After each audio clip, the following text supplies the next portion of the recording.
Assalamualaikum warahmatullahi wabarakatuh. Perkenalkan, nama saya Rizal Dwi Febrianto, mahasiswa IAIN Sultan Amai Gorontalo, jurusan Pendidikan Agama Islam. Halo teman-teman, balik lagi bersama saya dalam materi yang berbeda yaitu Sains, Filsafat, dan Agama dari situs kompasiana.com dan maxmonroe.com yang ditulis oleh M. Parvilo.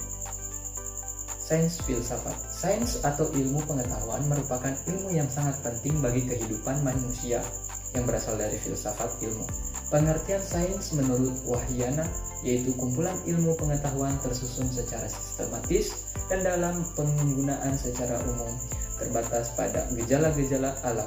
Tidak hanya ditandai oleh adanya kumpulan fakta, namun sains juga menggunakan cara ilmiah dan sikap ilmiah. Sains harus dipikir sebagai suatu cara berpikir dalam upaya memahami alam, sebagai suatu cara penyelidikan tentang gejala, dan sebagai suatu kumpulan pengetahuan yang didapatkan dari proses penyelidikan. Sains memiliki 3 poin utama yaitu konten, proses, dan konteks. Konten yang berisi mengenai hal-hal yang berkaitan dengan fakta, pengertian konsep, model, teori, dan istilah.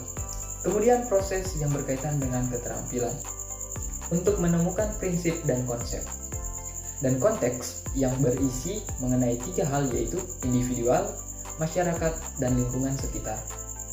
Kita dapat menyimpulkan bahwa ilmu pengetahuan alam atau sains merupakan sekumpulan pengetahuan yang saling berkaitan dengan cara mencari tahu dan mendiskusikan alam.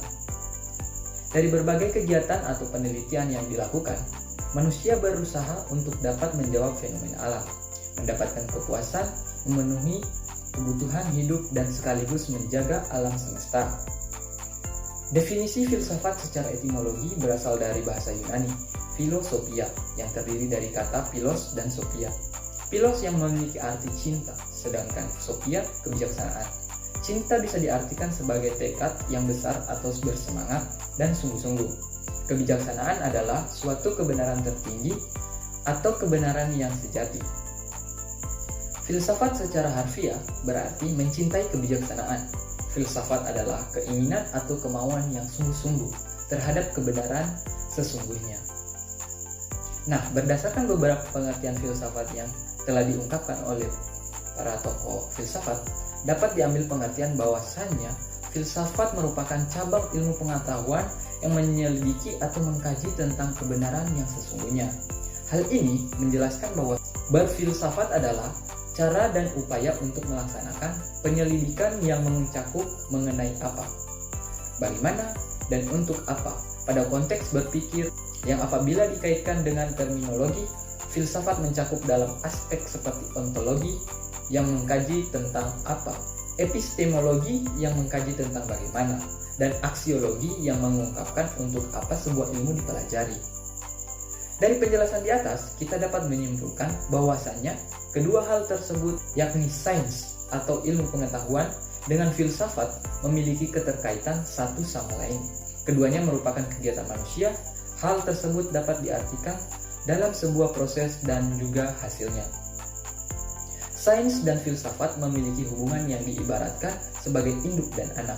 Filsafat yang diibaratkan sebagai induknya, ilmu dan sains sebagai anak dari filsafat. Mengapa dikatakan begitu?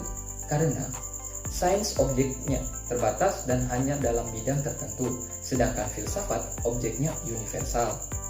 Filsafat dan sains bisa saling bertemu karena keduanya memakai metode pemikiran reflektif pada suatu usaha untuk menghadapi informasi-informasi global dan kehidupan. Keduanya memperlihatkan perilaku kritik, menggunakan pikiran terbuka dan kemauan yang tidak memihak agar mengetahui hakikat kebenaran. Mereka berkepentingan untuk menerima pengetahuan yang teratur. Kemudian agama. Kata agama berasal dari bahasa Sanskerta yang secara umum berarti suatu tradisi, di mana a artinya tidak dan gama artinya kacau. Sehingga bila dilihat dari asal katanya, definisi agama adalah suatu peraturan yang dapat menghindarkan manusia dari kekacauan, serta mengarahkan manusia menjadi lebih teratur dan tertib. Pengertian agama menurut Anthony F.C. Wallasey. Menurut Anthony, agama adalah seperangkat upacara yang diberikan rasionalisasi melalui adanya mitos dan menggerakkan kekuatan supranatural agar terjadi perubahan keadaan pada manusia dan alam semesta. Fungsi-fungsi agama. Yang pertama, sebagai pedoman hidup manusia dalam kehidupan sehari-hari, baik secara individu maupun berkelompok. Kemudian, sebagai sumber aturan tata cara hubungan manusia dengan Tuhannya dan juga sesama manusia. Kemudian, sebagai pedoman bagi manusia dalam mengungkapkan rasa kebersamaan dengan sesama manusia.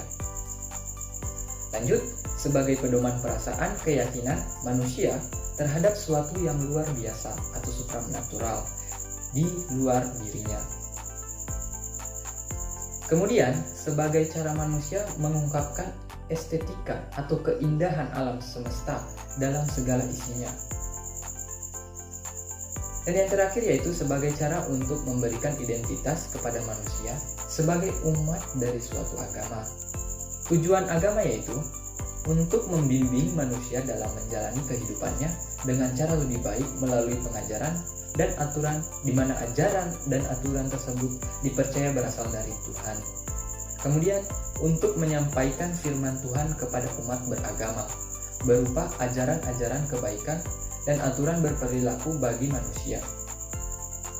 Lanjut, untuk membimbing manusia menjadi individu yang berakal baik dan dapat menemukan kebahagiaan di dunia dan akhirat.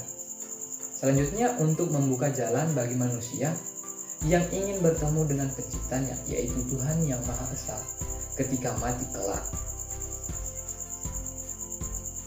Kemudian unsur-unsur agama dibagi menjadi 3, yaitu manusia. Manusia merupakan makhluk yang memiliki akal budi, dapat berpikir dan berusaha dalam memenuhi kebutuhan hidupnya.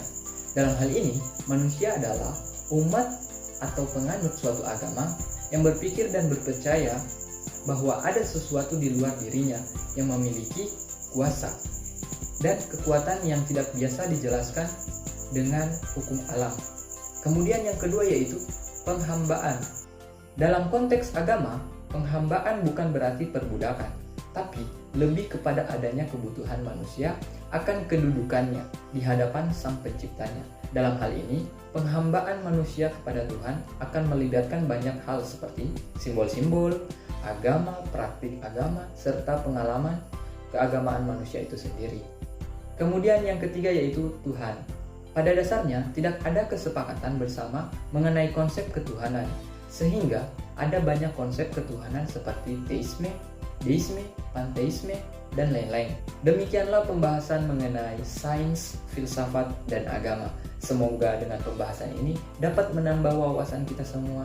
Saya Rizal Dwi Febrianto pamit undur diri. Wassalamualaikum warahmatullahi wabarakatuh. Okay, guess we doing just fine.